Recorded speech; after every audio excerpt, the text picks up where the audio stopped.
Bonjour et bienvenue sur Algomius. Aujourd'hui, nous continuons notre exploration des graphes avec un nouvel exemple et la fonction du tri topologique. Le tri topologique se retrouve dans la catégorie des graphes et non pas des tris, comme pourrait l'être le tri par insertion, le tri à bulles ou le tri fusion, pour la simple et bonne raison qu'en fait, dans le tri topologique, tous les éléments ne peuvent pas être classés les uns par rapport aux autres. Mais c'est quand même un tri parce que, à la fin, nous avons une liste ordonnée de choses à faire. Pour vous donner un exemple, c'est comme si vous préparez des cookies, par exemple, en pâtisserie, et à un moment donné dans la recette, il faut hacher les noix pour les intégrer à la pâte. Vous pouvez commencer la recette en hachant les noix dès le début, ou vous pouvez hacher les noix une fois que la pâte est prête, juste avant de l'incorporer. La recette est la même, mais vous voyez qu'il y a certaines étapes que vous pouvez décaler, parce qu'elles ne sont pas forcément dépendantes les unes des autres. Il faut couper les noix juste avant de l'intégrer à la pâte et de les passer au four, c'est la seule dépendance qu'il y a sur les noix. Et nous allons voir, au travers d'un exemple, comment en fait mettre en place un tri topologique, le faire comprendre par la machine et que la machine nous rende un bon résultat, même si vous voyez que les éléments ne peuvent pas être triés chacun l'un contre l'autre. Pour illustrer le tri topologique, nous allons utiliser l'exemple de l'habillement le matin. En effet, vous mettez plusieurs vêtements, mais vous voyez aussi que pour mettre ces vêtements, il y a un ordre. Cependant, même s'il y a un ordre à respecter, vous vous rendez compte que certaines étapes peuvent être interchangées. Vous pouvez mettre, par exemple, vos chaussettes avant ou après votre pantalon. Par contre, vous ne pouvez pas mettre vos chaussures avant vos chaussettes. Donc en fait, vous voyez que le problème se résume à une liste d'antécédents. Et c'est ce que nous avons répertorié ici dans notre tableur. Les chaussettes doivent être mises avant les chaussures, le pantalon avant les chaussures, le caleçon avant les chaussures, le caleçon avant le pantalon avant la ceinture, la chemise avant la ceinture, la chemise avant la cravate avant la ceinture avant la veste, et si vous mettez une montre, eh bien, elle n'a aucune dépendance puisqu'elle se met à votre poignet et pas sur un autre vêtement. Vous voyez en fait que cette notion de dépendance, un vêtement doit être mis avant un autre vêtement, nous rappelle implicitement les graphes, puisque on retrouve en fait une relation entre deux éléments. Ce n'est plus la dépendance ce n'est plus l'aïeul dans le cas de l'arbre généalogique, mais cette fois-ci c'est la dépendance, le vêtement qui doit être mis avant. Mais nous avons la notion de relation entre deux éléments est bien présente. Et si cette relation est présente, eh bien nous pouvons modéliser notre problème sous forme de graphe, ce que j'ai fait à côté. La forme de graphe nous donne pas mal d'indications et nous montre que certains objets sont indépendants des autres. Voilà, là, nous retrouvons bien la montre ici, qui est toute seule, qui n'a aucune dépendance, qui ne doit pas être mis avant un autre vêtement, et aucun vêtement n'attend que la montre soit en place. Et nous voyons des dépendances entre les autres vêtements. Le caleçon, lui, doit impérativement être mis avant le pantalon et les chaussures.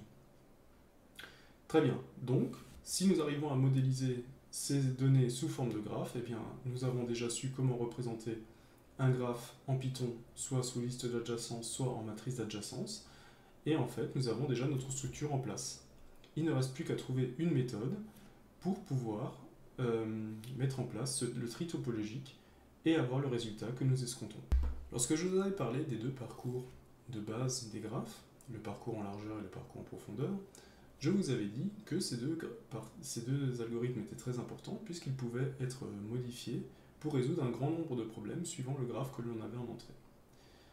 Donc pour savoir comment modifier ces algorithmes, nous allons voir déjà quel est le graphe que nous avons ici dans notre problème. Eh bien, nous voyons déjà que nous avons un graphe orienté, puisque vous voyez que la relation de dépendance en fait a un sens. Et nous voyons aussi que des éléments peuvent se retrouver tout seuls, avec aucune dépendance, et qu'il n'y a aucun poids. En fait, ce qui nous intéresse, c'est vraiment la relation de dépendance d'un vêtement qui doit être prédécesseur à un autre, et absolument pas un poids. Il n'y a aucune justification pour un poids dans cet exemple. Donc, la différence avec l'arbre généalogique que nous avons déjà parcouru, c'est que le parcours en profondeur d'un arbre généalogique part habituellement d'une racine, d'un sommet de départ. Ici, nous n'avons pas de sommet de départ. Et vous voyez que si nous donnions par exemple le caleçon au sommet de départ, eh bien, il n'y aurait aucun moyen d'aller du caleçon à la montre. puisque la montre est un élément isolé. Donc la première différence avec le parcours en profondeur de l'arbre généalogique que nous avons déjà vu, en fait, c'est qu'il va falloir nous assurer que tous les sommets, tous les éléments ont été traités à la fin du parcours pour être sûr de ne pas en oublier. Donc ce sera déjà la première modification. La deuxième, c'est que le parcours en profondeur, comme nous allons le voir, donne en fait la solution dans l'ordre inverse. Et nous allons voir dans son exécution pourquoi. Donc, par exemple, nous allons commencer par le pantalon. Le pantalon, premier élément, la liste est classée vraiment dans un ordre aléatoire. L'algorithme fonctionne effectivement, peu importe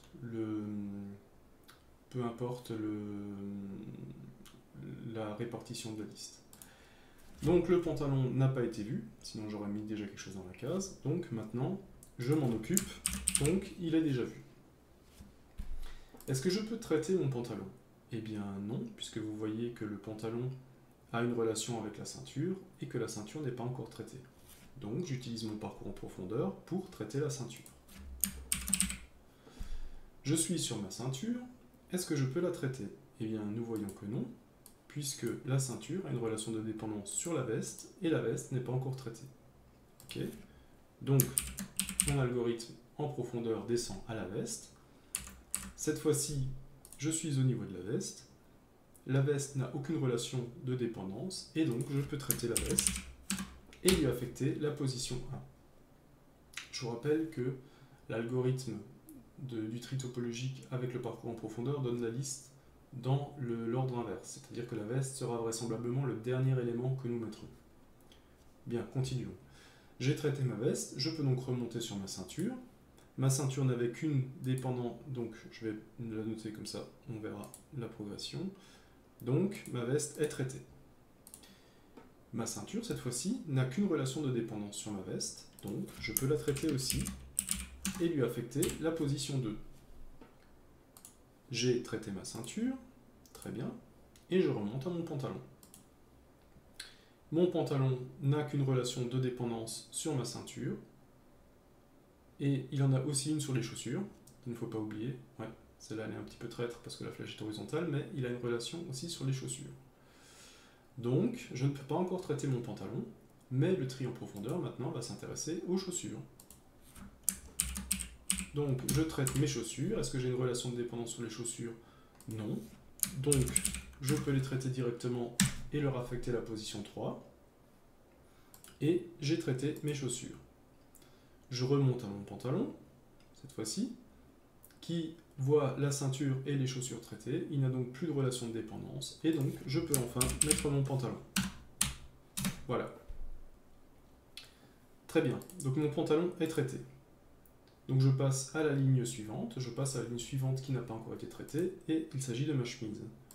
Donc je la marque comme quoi je suis en train de la traiter, mais ma chemise a deux relations de dépendance, une sur la ceinture, mais la ceinture a déjà été traitée, donc ce n'est pas un problème, mais il en a aussi une sur la cravate, qui n'a pas été traitée. Donc, parcours en profondeur, je passe sur ma cravate. Ma cravate a une relation de dépendance avec ma veste, par contre, ma veste a déjà été traitée et a déjà une position. Donc, ma cravate peut être traitée et je lui affecte la position suivante qui est la 5. J'en ai fini avec ma cravate. Je peux remonter avec ma chemise qui a deux relations de dépendance qui sont la cravate et la ceinture. Les deux étant déjà grisés, cela veut dire que je les ai déjà traités. Et donc, je peux en terminer avec ma chemise. Elle est traitée et je la mets en position 6. Je continue dans mon tableau, quels sont les éléments pour l'instant qui n'ont pas encore été traités. Je retombe sur ma montre ici, donc je peux la traiter. Je vois que la montre n'a aucune relation de dépendance, donc je peux directement la traiter et je lui affecte la prochaine position. Je la marque comme traitée. Je continue dans ma liste, je tombe sur le caleçon, je le marque comme quoi je suis en train de le traiter. Le caleçon a deux relations de dépendance, une sur le pantalon, une sur les chaussures. Les deux étant traités, eh bien je peux traiter mon caleçon, lui affecter la position 8. Et enfin, il me reste les chaussettes qui a une relation de dépendance sur les chaussures, mais vous voyez que les chaussures ont été traitées, et donc je peux traiter directement mes chaussettes et leur affecter la dernière position. J'ai fini de traiter, et donc je vois que l'algorithme de parcours en profondeur m'a fourni une solution qui est dans l'ordre inverse. C'est-à-dire que le premier élément que je vais mettre, ce sont mes chaussettes, je vais poursuivre avec mon caleçon, ensuite je vais mettre la montre, qui de toute façon est indépendante et qui aurait pu être mise à n'importe quel moment, ma chemise, ma cravate, mon pantalon, mes chaussures, ma ceinture et enfin ma veste. Et là vous voyez aussi que le tri topologique, c'est ce que je disais avant, peut avoir plusieurs solutions. Si j'avais rangé mes éléments dans un ordre un peu différent, eh bien j'aurais eu une solution un petit peu différente. Cependant, les relations de prédécesseurs, elles, auraient été conservées, et la solution aurait été correcte. Passons maintenant sous Atom pour voir comment se programme le tri topologique avec l'algorithme du tri en profondeur. Donc là, il n'y a pas grand chose de différent. Vous voyez dans le parcours du tri en profondeur, on va juste regarder un petit peu les différences. Cette fois-ci, le tri topologique prend uniquement en argument le graphe et plus le point d'entrée. Et en fait, le point d'entrée est en fait parcouru par une boucle maintenant qui parcourt les sommets du graphe. Donc dans notre cas, comme c'est un graphe qui contient des vêtements, qui va contenir la liste des vêtements. Et pour chaque vêtement, il va regarder qu'il n'a pas déjà été traité ou visité. C'est la seule chose maintenant qui va nous permettre de parcourir tout le graphe, tous les éléments du graphe, et plus forcément à partir d'une racine ou d'un nœud qui est spécifié. Ici, nous mettons en variable la liste triée, qui va être en fait renvoyée à la fin. Et nous avons la notion de déjà vu, que nous avons vu dans le tableur, et qui va vérifier en fait si un sommet, un vêtement, a déjà été parcouru ou non. Ensuite, ça reste très classique dans l'exécution, on est très proche de l'algorithme de parcours en profondeur des graphes. On alimente une variable à visiter avec la liste d'attente des sommets qui sont encore à visiter. On récupère à chaque fois le nœud, à chaque tour de boucle, un nœud qui est à visiter, comme ce que nous avons fait. En fait, quand nous avons parcouru notre tableau, nous avons à chaque fois pris un sommet dans la liste des sommets qui restaient encore à visiter. Nous prenons les voisins de ce nœud, donc en fait, tous les vêtements qui sont en relation avec ce vêtement par la relation de précédent. Et en fait, ce test-là revient à ce que nous avons fait dans notre tableur. Si le nombre de nœuds déjà visités est égal au nombre de voisins du nœud, donc très clairement, si je reprends mes chaussettes, eh bien j'ai une relation avec chaussures, donc là, en fait, cette vérification vérifie que tous les éléments qui sont en relation avec un élément sont déjà traités. Là, j'ai un élément en relation qui est chaussure. Si j'ai un élément traité, eh bien, ça veut dire que le nombre d'éléments traités est égal au nombre d'éléments voisins, et donc en fait je peux traiter les chaussettes. Pour prendre le cas, par exemple, un petit peu plus compliqué du caleçon, le caleçon, lui, doit attendre que le pantalon et les chaussures soient traités. Donc ça veut dire qu'il a deux relations, et s'il a deux relations traitées, ça veut dire que lui-même peut être traité à son tour. Voilà ce que ça veut dire. Donc si on a déjà traité n nœuds et qu'on a n voisins, ça veut dire que le nœud lui-même peut être traité. Si ce n'est pas le cas, eh bien on continue avec le nœud voisin qui n'a pas encore été traité. Voilà, donc c'est le parcours tout simple en profondeur. Donc je laisserai comme d'habitude ce fichier à disposition en description de la vidéo pour que vous puissiez un petit peu le modifier et jouer avec. Enfin, on retourne la liste triée, mais comme nous l'avons vu, elle est triée dans l'ordre inverse, donc il ne faut pas oublier de la retrier dans l'ordre inverse pour avoir la liste dans le bon ordre lorsque nous appelons la fonction. Donc j'ai créé mon graphe, qui est exactement le graphe que j'ai représenté sur le tableur, avec les relations de précédence, par exemple que les chaussettes doivent être mises avant les chaussures, le caleçon avant les chaussures et le pantalon, et nous allons voir directement en exécutant si nous avons bien le bon résultat.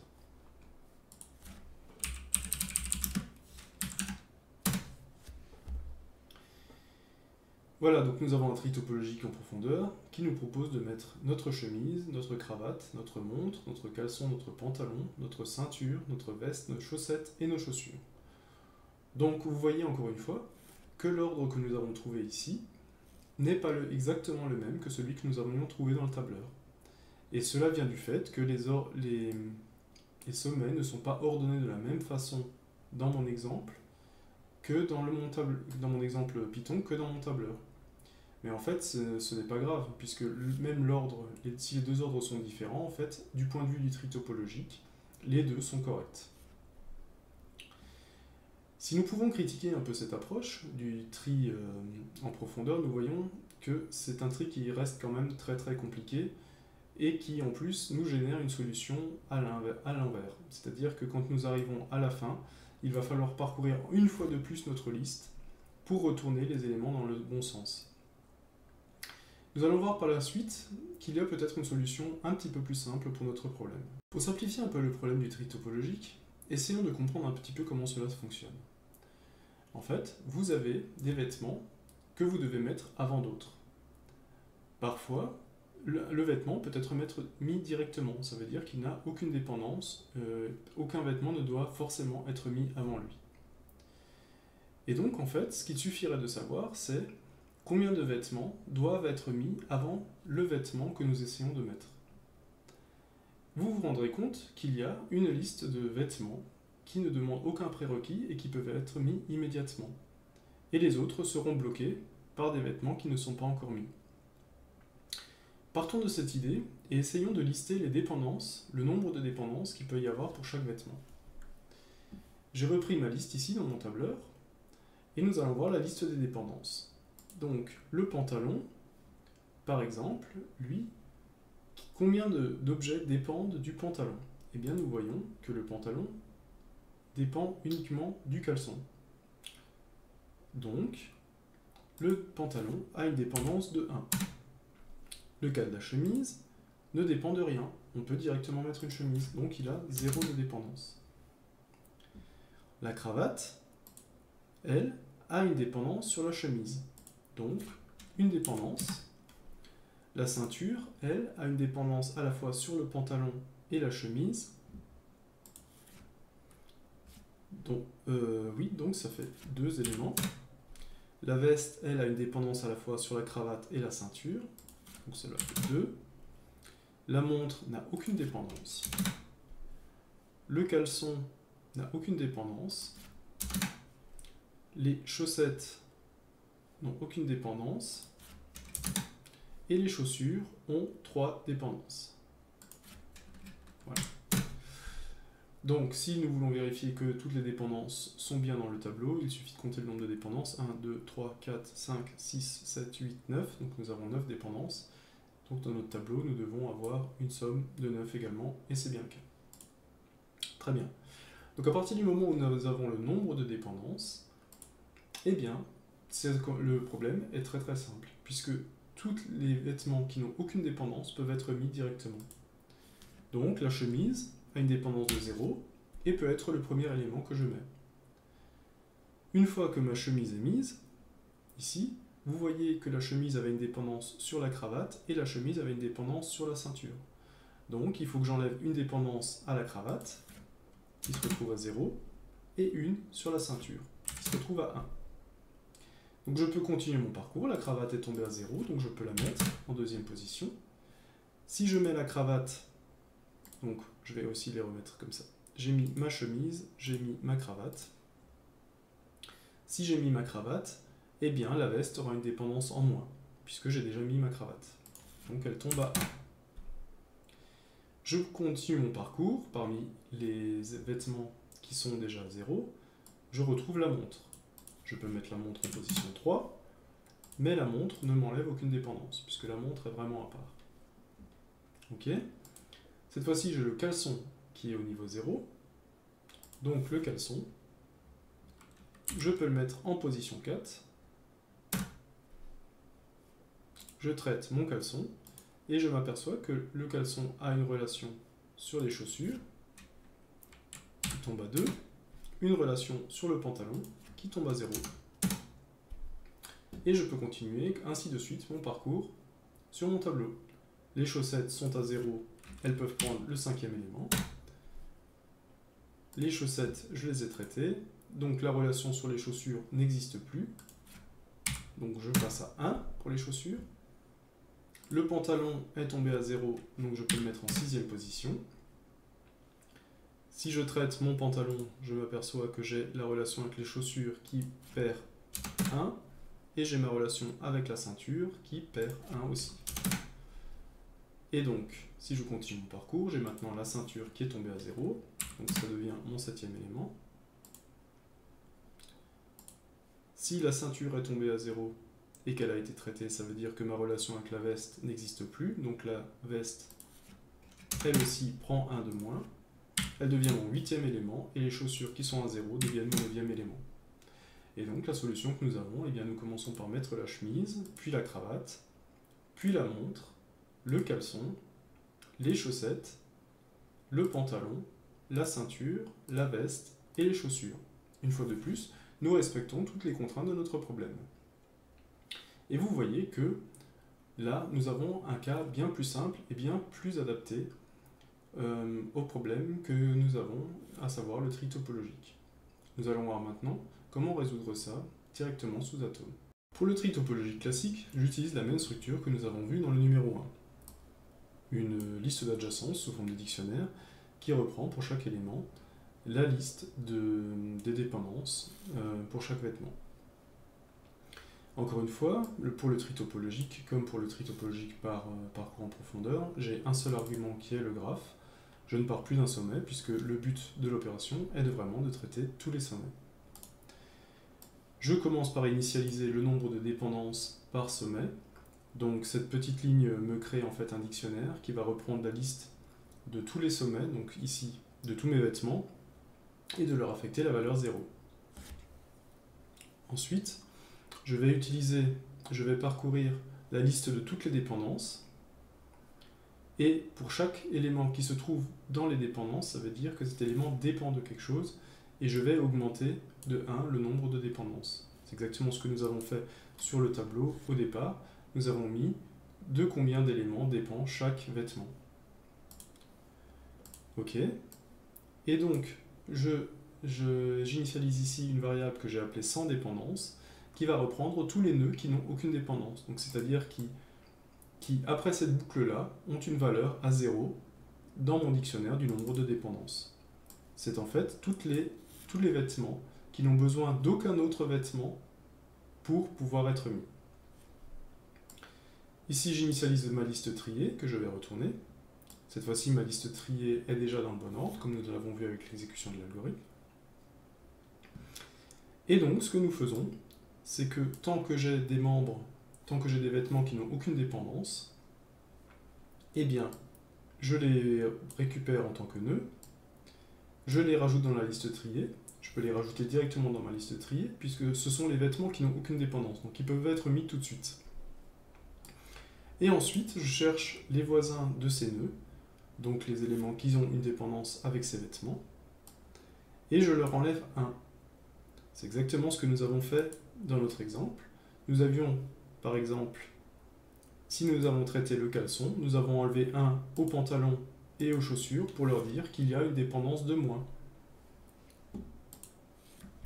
Et si cette dépendance tombe à 0, eh bien ça veut dire que l'objet lui-même, le voisin lui-même, est devenu un vêtement sans dépendance et qu'il peut donc être ajouté à la liste au prochain tour de boucle. Voilà, donc là, vous voyez que nous sommes sur un algorithme qui se rapproche beaucoup plus de la philosophie du tri topologique. Le premier était vraiment une adaptation du parcours en profondeur à la problématique du tri topologique. Là, nous nous sommes vraiment focalisés sur le tri topologique. Qu'est-ce qu'il fait pour trouver la méthode la plus simple possible? Est-ce qu'on peut améliorer encore les choses? Oui, je pense qu'on peut encore améliorer les choses, parce que vous voyez, par exemple, nous avons ici une double boucle qui parcourt à la fois qui parcourt tous les éléments du graphe, et qui ensuite parcourt toute la liste des dépendances pour initialiser le nombre de dépendances. On peut essayer de voir une troisième solution qui dans ce cas va fonctionner et qui va être beaucoup plus simple. Mais voyons déjà si le tri maintenant topologique classique que nous avons programmé fonctionne.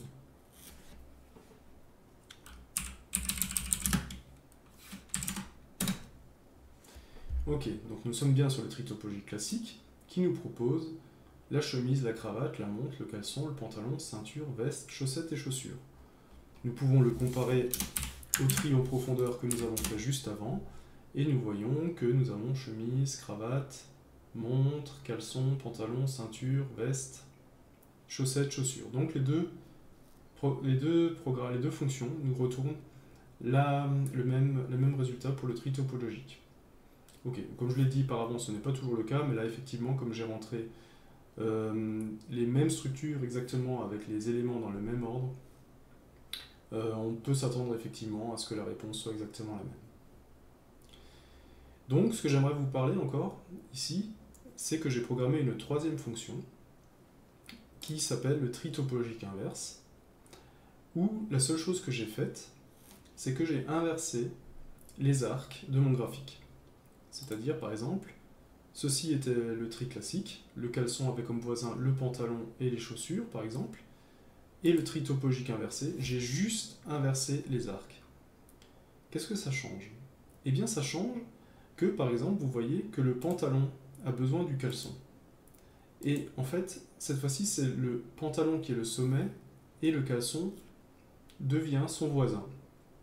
Et donc, en fait, vous voyez que cette fois-ci, vous avez, pour chaque sommet, il suffit de consulter si ces listes de voisins ont déjà été traitées. Et en fait, on n'a plus besoin de compteur ici.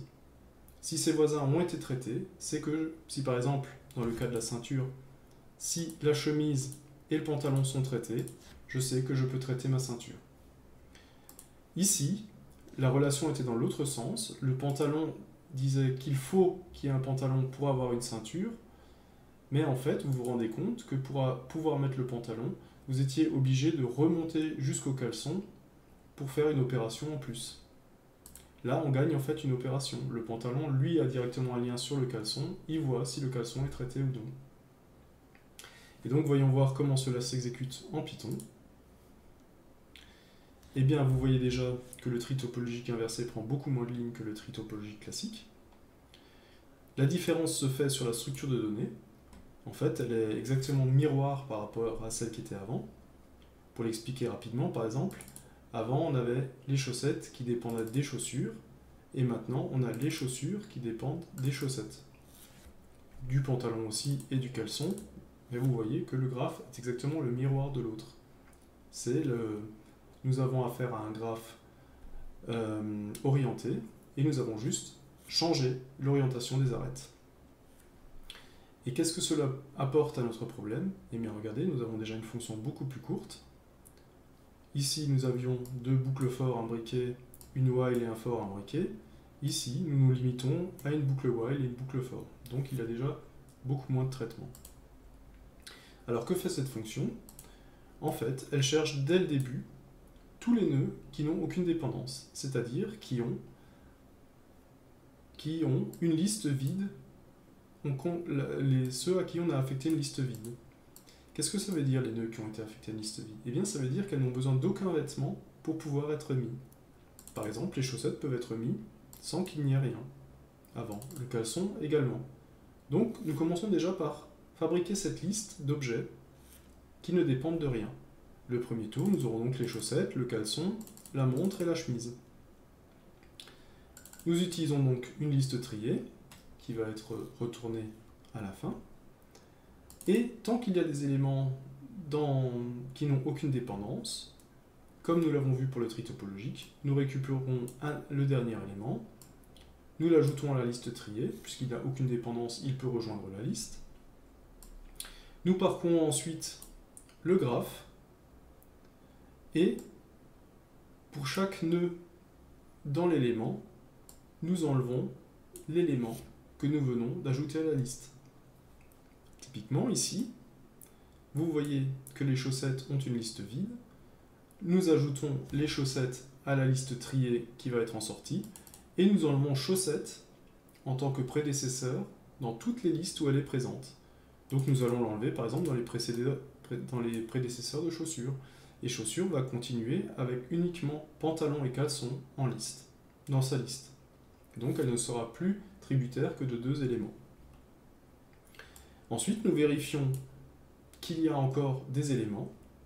Par exemple, un autre exemple, si je prends par exemple, j'ajoute le caleçon dans ma liste triée, j'enlève caleçon partout où il est.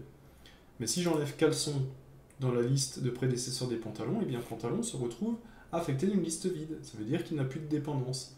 Et s'il n'a plus de dépendance, et bien il peut lui-même donc se faire ajouter à la liste des éléments triés, puisque plus rien ne dépend, il n'y a plus de dépendance pour mettre un pantalon.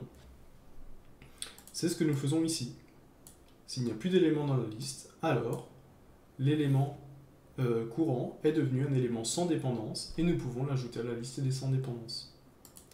À la fin, quand il n'y a plus d'éléments dans la liste des sans dépendance, ça veut dire que nous avons fini et donc nous retournons la liste triée. Nous allons exécuter cette fonction et voir ce qu'elle retourne.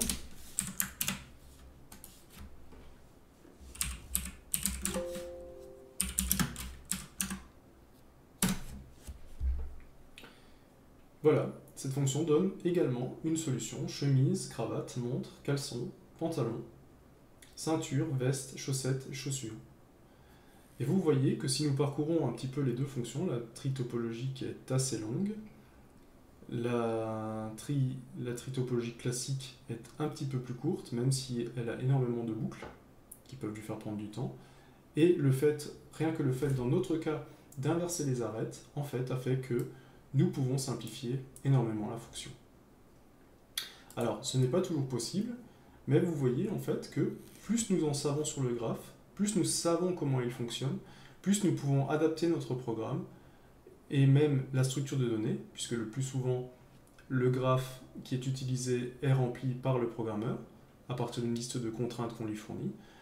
Donc vous pouvez voir que rien qu'en retournant les arêtes, eh bien, vous pouvez simplifier certaines fonctions et faire en sorte que votre programme soit plus optimisé. Voilà, j'espère vous avoir montré au travers de ces quelques exemples comment s'exécute le tri topologique, quels en sont les tenants et les aboutissants, comment vous pouvez modéliser la problématique, et j'espère aussi vous avoir montré un petit peu comment, avec les algorithmes de base du parcours des graphes, le parcours en largeur et le parcours en profondeur, et quelques adaptations dues à la structure du graphe lui-même, nous arrivons souvent à trouver une bonne solution.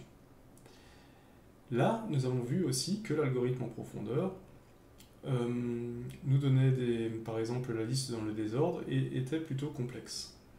Même s'il donne une bonne première solution, nous pouvons toujours repenser un peu le problème. Plus nous comprenons le problème, en fait, plus nous arrivons à des optimisations intéressantes. Enfin, vous avez vu aussi qu'il n'y a pas seulement une optimisation au niveau de la fonction. Parfois, c'est l'interprétation du graphe lui-même qui peut être modifiée et simplifier le problème. Vous avez vu là, par exemple, qu'il suffisait de retourner l'orientation des arêtes pour que nous ayons un cas plus simple. Alors, ce n'est pas le cas toujours.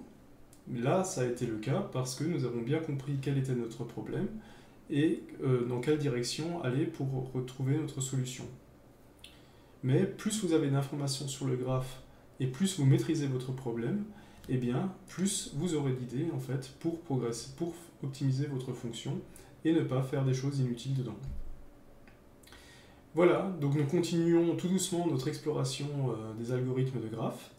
Il y en a encore énormément à voir, surtout sur les algorithmes de plus court chemin qui seront le sujet des prochaines vidéos. Et donc d'ici là, eh bien, je vous souhaite une bonne journée.